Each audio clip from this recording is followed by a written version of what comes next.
Assalamualaikum warahmatullahi wabarakatuh. Puji dan syukur mari kita panjatkan kehadirat Allah Subhanahu wa Ta'ala yang telah memberikan rahmat dan karunia-Nya sehingga kita dapat berkumpul dan melaksanakan perkuliahan dalam keadaan sehat walafiat. Tak lupa sholawat serta salam kita curah limpahkan kepada Nabi Agung Nabi Muhammad SAW. Yang terhormat, Ibu Dr. Cucun Sunaingsi, SPD MPD, selaku dosen pengampu pada mata kuliah Kebijakan dan Inovasi Pendidikan, dan rekan-rekan kelas 4B yang saya banggakan. Serta tak lupa pula anggota kelompok 12 yang saya cintai.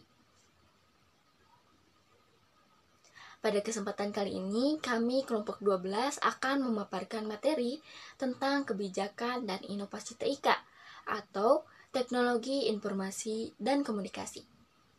Adapun anggota kelompok 12 terdiri dari 3 orang, yaitu ada Devia Audina dengan NIM 2109213. Kedua ada Kika Kania Dewi dengan NIM 2102794. Dan terakhir ada saya sendiri, Eleanor Hayati dengan NIM 2100673. Adapun pokok pembahasan yang akan kami paparkan yaitu ada konsep pembelajaran e-learning, pengembangan model pembelajaran melalui internet, dan contoh kebijakan dan inovasi TIK pada sekolah dasar. Baiklah, tanpa berlama-lama lagi, mari kita langsung saja kepada pembahasan. Pertama, ada konsep pembelajaran berbasis e-learning, di mana ada 3 sub pokok pembahasan, yaitu pengertian e-learning, faktor-faktor pendukung pembelajaran e-learning, dan yang terakhir ada fungsi pembelajaran e-learning. Menurut Richard Wagner, teknologi informasi adalah pemrosesan, pengolahan, dan penyebaran data oleh kombinasi komputer dan telekomunikasi. Terdapat pula beberapa pengertian e-learning lainnya, yaitu pertama, menurut Bank Amerika Securities, e-learning adalah konvergensi antara belajar dan internet. Menurut Cisco System, e-learning adalah pembelajaran yang dapat terjadi di internet. Sementara menurut Arista Knowledge System, e-learning menggunakan kekuatan dan jalinan kerja untuk pembelajaran dimanapun dan kapanpun. Sehingga dapat diartikan bahwa e-learning merupakan suatu upaya pemanfaatan jaringan internet untuk menghubungkan siswa dengan sumber belajar. Dapat berupa database, guru, pakar, dan lain-lain. Baik itu untuk pembelajaran secara langsung maupun tidak langsung, sehingga dapat dilakukan dimanapun dan kapanpun melalui internet. Selanjutnya ada faktor pendukung pembelajaran melalui teknologi informasi. Terdapat 5 faktor, yaitu institusi, masyarakat, guru, siswa, dan teknologi itu sendiri. Pertama ada institusi. Peran institusi sangat menentukan terselenggaranya pemanfaatan internet untuk pendidikan di lingkungan sekolah. Hal ini diwujudkan dalam bentuk kebijakan dan komitmen. Institusi yang paling pertama dituntut untuk memiliki komitmen dan pendayagunaan internet dalam pembelajaran adalah sekolah. Hal ini terutama berkaitan dengan penyediaan peralatan, jaringan internet, dan perlengkapan penunjang lainnya. Tentu saja, hal ini akan dibantu oleh pemerintah, apalagi sekarang setiap sekolah diberikan bantuan berupa Chromebook. Kedua, ada masyarakat. Lingkungan yang perlu mendapatkan perhatian adalah lingkungan keluarga dan teman sebaya. Mengapa demikian? Karena dari lingkungan masyarakat diharapkan munculnya dukungan yang mampu memberikan dorongan dalam memotivasi siswa untuk pemanfaatan internet sebagai keperluan pendidikan. Ketiga adalah guru. Tentu saja keberhasilan pembelajaran berbasis internet ini secara signifikan ditentukan oleh karakteristik guru-guru yang akan dilibatkan dalam pemanfaatan internet. Untuk itu diperlukan beberapa perhatian, yaitu yang pertama, guru perlu diberikan pemahaman tentang berbagai keuntungan, termasuk kelebihan dan kelemahan penggunaan internet untuk pembelajaran.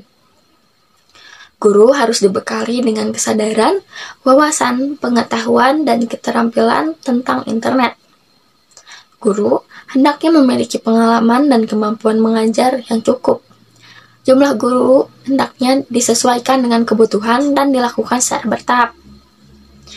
Guru harus memiliki komitmen dan keseriusan dalam menangani pengembangan dan pemanfaatan internet untuk pembelajaran. Serta guru juga harus tetap menjaga gaya mengajar tiap-tiap guru. Selanjutnya, faktor yang keempat adalah siswa. Audiens merupakan faktor penentu keberhasilan pembelajaran e-learning karena partisipasi aktif dari mereka sangat dibutuhkan. Untuk mengetahui pemahaman tentang audiens bisa didapat melalui analisis dengan menggunakan data demografi maupun psikografi. Antara lain dengan menguji perbedaan-perbedaan karakteristik, sikap, dan perilaku audiens. Yang terakhir ada faktor teknologi itu sendiri, yaitu faktor teknologi merupakan suatu hal yang juga bersifat mutlak karena harus tersedia dan harus memenuhi standar minimal yang dipersyaratkan, baik yang berkaitan dengan peralatan, infrastruktur, pengorganisasian, dan perawatannya. Idealnya, dalam pemanfaatan internet untuk pembelajaran di sekolah, harus tersedia sejumlah komputer yang bisa mengakses internet untuk pembelajaran di sekolah. Selanjutnya ada fungsi pembelajaran e-learning. Pertama, sebagai tambahan atau suplemen. Dikatakan sebagai tambahan karena bersifat pilihan atau opsi. Peserta didik mempunyai kebebasan memilih apakah akan memanfaatkan materi pembelajaran elektronik atau tidak. Dalam hal ini, tidak ada kewajiban atau keharusan bagi peserta didik untuk mengakses materi pembelajaran elektronik. Sekalipun sifatnya opsional, peserta didik yang memanfaatkannya tentu akan memiliki tambahan pengetahuan atau wawasan. Kedua, sebagai pelengkap atau komplement. Dikatakan berfungsi sebagai pelengkap apabila materi pembelajaran elektronik diprogramkan untuk melengkapi materi pembelajaran yang diterima siswa di dalam kelas.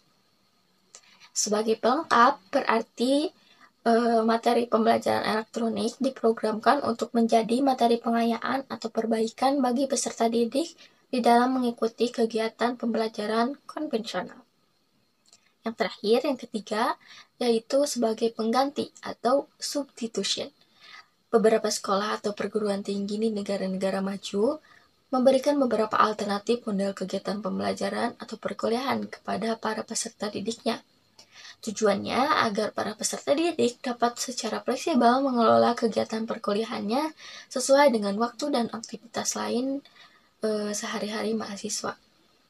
Ada 3 alternatif model pembelajaran yang dapat dipilih oleh peserta didik, yaitu pertama, sepenuhnya secara tatap muka atau konvensional, kedua, sebagian secara tatap muka, dan sebagian lagi melalui internet. Dan yang terakhir, sepenuhnya melalui internet. Baik, mungkin cukup sekian yang dapat saya sampaikan mengenai konsep pembelajaran elektronik e-learning. Saya serahkan kepada presentator berikutnya. Materi selanjutnya yaitu pengembangan model pembelajaran melalui internet. Sebelum kita mengetahui langkah-langkahnya untuk mengembangkan suatu model pembelajaran internet, kita harus mengetahui dulu beberapa model pembelajaran internet. Ada beberapa model pembelajaran internet, di antaranya yang pertama ada web course. Web course merupakan suatu model pembelajaran internet yang dimana kegiatan mengajar belajarnya seperti diskusi, penugasan, latihan, dan ujian itu dilakukan melalui internet. Jadi siswa dan guru tidak bertemu secara langsung atau tidak bertatap muka secara langsung. Guru dan siswa itu berkomunikasi atau berhubungan dapat dilakukan setiap saat tanpa terkendala jarak dan waktu karena dapat dilakukan melalui internet. Web course ini atau model pembelajaran ini cocok digunakan untuk pembelajaran jarak jauh atau distance education. Selanjutnya ada web-centric course. Web-centric course merupakan model pembelajaran yang dimana menggabungkan model pembelajaran jarak jauh dan model pembelajaran tatap muka. Jadi kegiatan belajar mengajar pada model ini seperti diskusi, konsultasi, lalu latihan dapat dilakukan secara internet dan Kegiatan belajar mengajarnya juga dapat dilakukan secara tatap muka. Model pembelajaran ini hampir sama dengan web course, tetapi bedanya guru dan siswa dapat sama-sama melakukan tatap muka dimanapun yang telah ditentukan. Selanjutnya ada Web Enchanted Course atau Web Light Course. Model pembelajaran ini merupakan model yang sangat cocok untuk meningkatkan kualitas belajar mengajar di dalam kelas, karena peran internet di sini hanya sebagai pendukung. Jadi persentase penggunaan internet lebih sedikit dibandingkan dengan persentase tatap muka pada pembelajaran model ini. Selanjutnya ada pengembangan model pembelajaran internet. Setelah kita mengetahui apa saja atau ada apa saja model-model pembelajaran melalui internet itu, selanjutnya kita dapat mengetahui bagaimana cara untuk mengembangkan model-model pembelajaran internet. Untuk mengembangkan model-model pembelajaran melalui internet dapat dilakukan melalui 3 cara. Yang pertama, kita dapat menggunakan sepenuhnya fasilitas yang telah ada, seperti fasilitas yang terkenal yaitu ada email, lalu ada IRC, Internet Relay Chat, Miles, mailing list, terus ada World Wide Web, lalu ada FTP juga, yaitu File Transfer Protocol.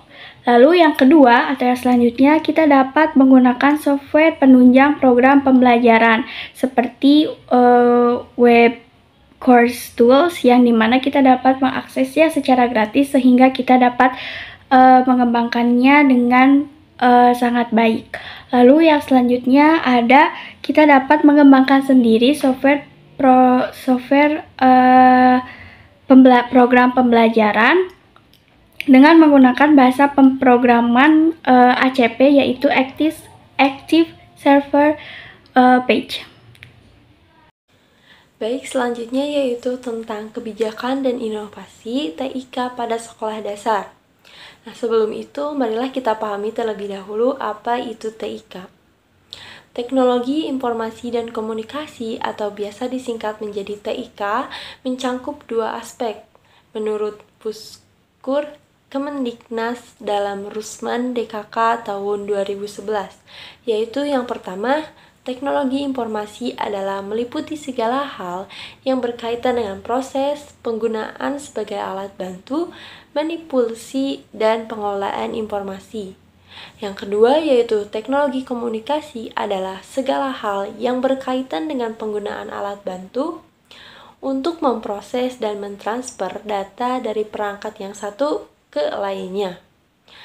Maka teknologi informasi dan teknologi komunikasi adalah suatu kesatuan yang mengandung pengertian luas tentang segala hal kegiatan yang berkaitan dengan prosesan, manipulasi, pengelolaan, dan transfer atau pemindahan informasi antar media.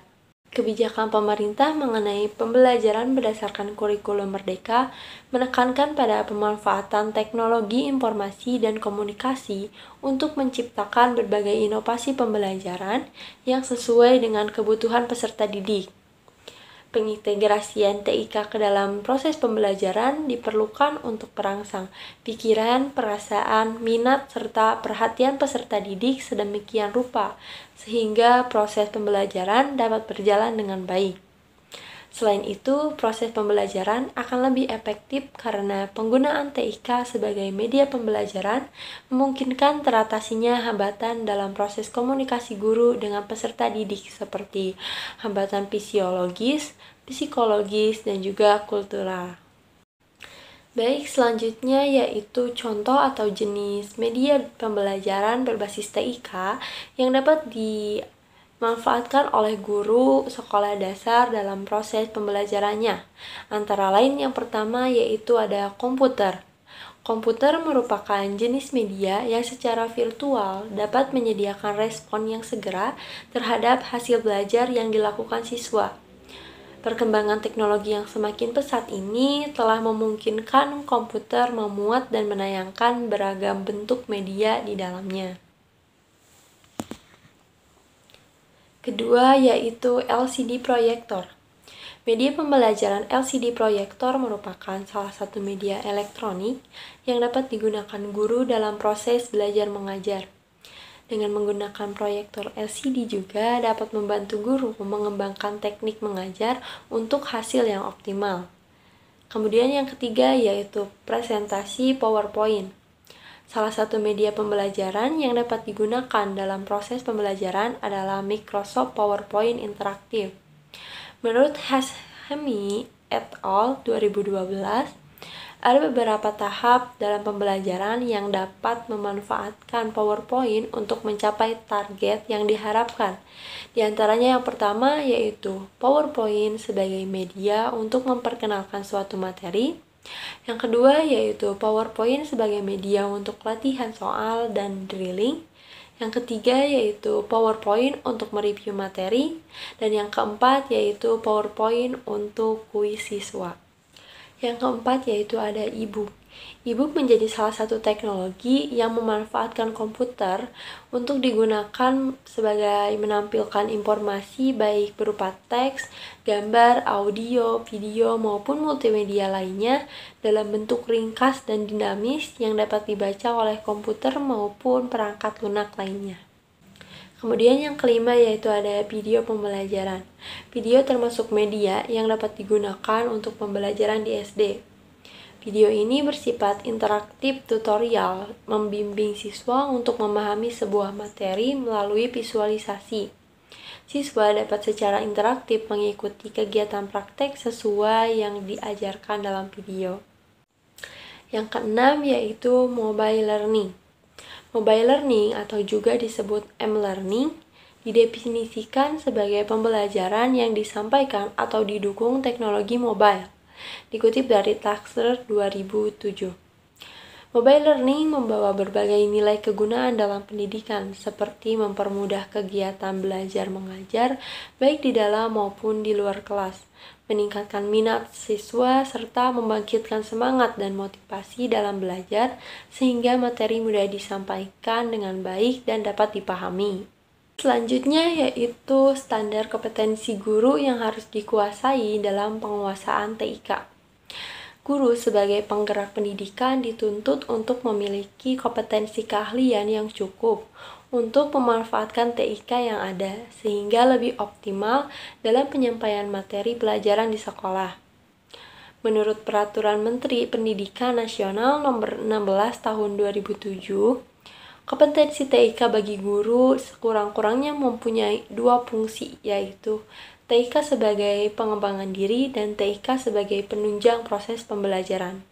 Dikutip dari Niarsa 2013.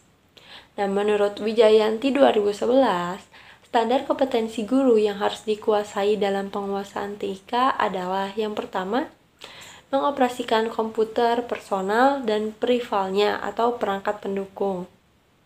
Kemudian yang kedua, merakit, menginstal, men-setup, memelihara, dan melacak serta memecahkan masalah atau troubleshooting pada komputer personal. Kemudian yang ketiga yaitu melakukan pemrograman komputer dengan salah satu bahasa pemrograman berorientasi objek. Kemudian yang keempat yaitu mengolah data atau word processing dengan komputer personal. Kemudian yang kelima yaitu mengolah lembar kerja atau spreadsheet dan grafik dalam komputer personal. Kemudian yang keenam yaitu mengelola pangkalan data atau database dengan komputer personal atau komputer server. Yang ketujuh yaitu membuat presentasi interaktif yang memenuhi kaidah komunikasi visual dan interpersonal. Baik, cukup sekian mungkin yang dapat saya sampaikan. Saya serahkan kembali kepada moderator. Baik, mungkin cukup sekian yang dapat kami sampaikan mengenai kebijakan dan inovasi TIK.